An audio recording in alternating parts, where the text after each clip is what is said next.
जी हाँ, नमस्कार। आप देख रहे हैं आपका आवाज। इस समय हम लोग मौजूद हैं जनपद गोरखपुर में जिला अधिकारी कार्यालय में। पत्रकार एसोसिएशन द्वारा सारे पत्रकार एकजुट होकर के और जो जम्मू कश्मीर में जो घटनाएं देखने को मिली काफी दुखद है और इसकी पत्रकार निंदा करते हुए जिला अधिकारी महोदय को ज्ञापन देने का काम किया और ऐसी घटना फिर ना हो इसके लिए सरकार को भी कहीं ना कहीं सशक्त कानून और कार्रवाई करने की मांग करता। पत्रकार कहीं ना कहीं एक अपने देश का चौथा स्तंभ माना जाता। वहीं पे देख लिया जाए जिस तरीके से आम जनमानस के साथ इस तरीके से घटनाएं होती हैं, कहीं ना कहीं ये कहा जाए तो काफी निंदनीय है। आइए सुनते हैं अधिवक्ता और पत्रकारों की जुबानी। नमस्कार। आज का ये कोई कार्यक्रम नहीं है, यह समस्त भारतवासियों की आवाज है, मन का उद्गार है।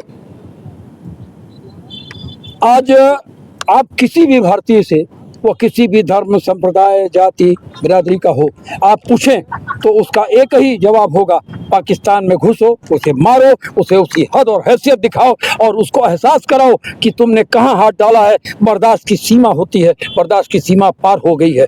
उसको बताना पड़ेगा कि हमारी सहनशीलता को हमारी डर मत समझो।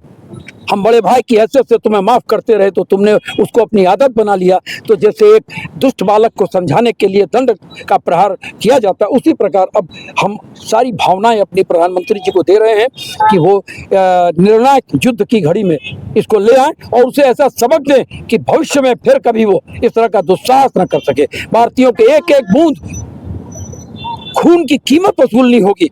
सुभाष चंद्र बोस ने कहा था कि हमको एक बूंद खून दो और हम तुम्हें आज़ादी देंगे। और आज उसी आज़ाद देश में भारतीयों का खून इस प्रकार निरर्थक बहेगा, यह बर्दाश्त के बाहर है। इसलिए पाकिस्तानियों को इसका भरपूर खामियाजा उठाना पड़ेगा। जिस प्रकार से प्रधानमंत्री जी ने सिंध का जल रोका है और भारत का क्या जो रुक रहा है, इस पर कितना पाकिस्तान का असर पड़ेगा? देखिए, आज़ादी के बाद से सन 48 में ही पाकिस्तान ने कश्मीर पर कबायली अटैक के रूप में अपनी फौज भेजी थी। यानी कि आप ये देखें कि जो बच्चा पैदा हो और पैदा होते ही उसके विकृति आ जाए दिमाग में, तो उसको आप इस तरह सुधार नहीं सकते हैं। तो ये इतने सालों में भी वो उस विकृति से बाहर नहीं आ पाया। माननीय प्रधानमंत्री जी ने जो पाबंदियां लगाई हैं, बाघा अटारी बॉर्डर रोक दिया, उसको इससे कोई फर्क नहीं पड़ता है कि उसके देश के नागरिक भारत में बेहतर चिकित्सा व्यवस्था के लिए आते हैं ना आ पाए, उसको कोई फर्क नहीं पड़ता है। उसको कोई फर्क नहीं पड़ता है कि उसके डिप्लोमेट्स की संख्या कम कर दी गई है। उसको कोई फर्क नहीं पड़ता है कि सार्क पासपोर्ट वीजा की व्यवस्था भारत ने बंद कर दी है।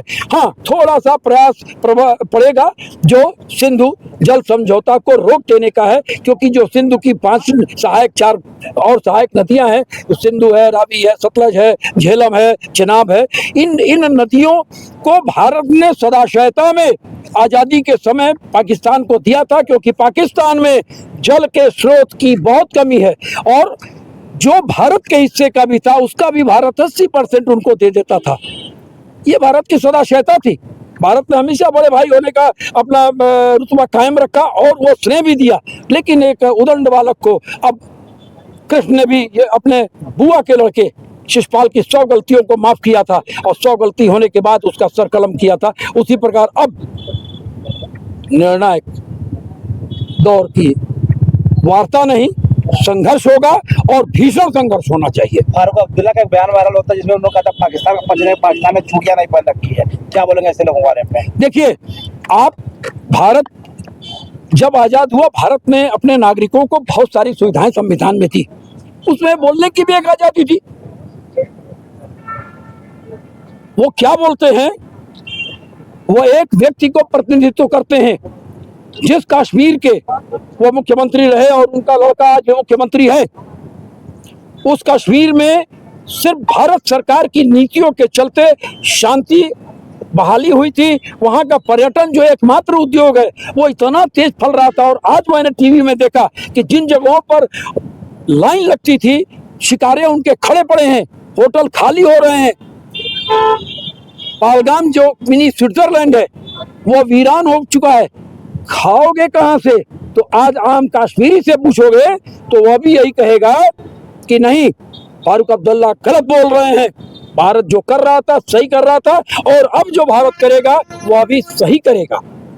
तो आज हम लोगों ने गोरखपुर जर्नलिस्ट एसोसिएशन के बैनर पे एक ज्ञापन माननीय प्रधानमंत्री जी को संबोधित करते हुए जिला प्रशासन के जरिए भेजा है, जिसमें लगभग 200 पत्रकारों और अधिवक्ताओं के हस्ताक्षर हैं। और यह ज्ञापन सिर्फ इसलिए दिया गया है कि इस ज्ञापन के जरिए उनको यह एहसास हो कि बुद्धिजीवी वर्ग, पत्रकार, चिकित्सक, अधिवक्ता सब के सब इस समय निर्णायक परिणाम चाहते हैं। और हम लोग के इस ज्ञापन से, आप लोगों के इस समर्थन से भारत सरकार को निर्णय लेने में एक सहूलियत होगी, उनको एक बल मिलेगा।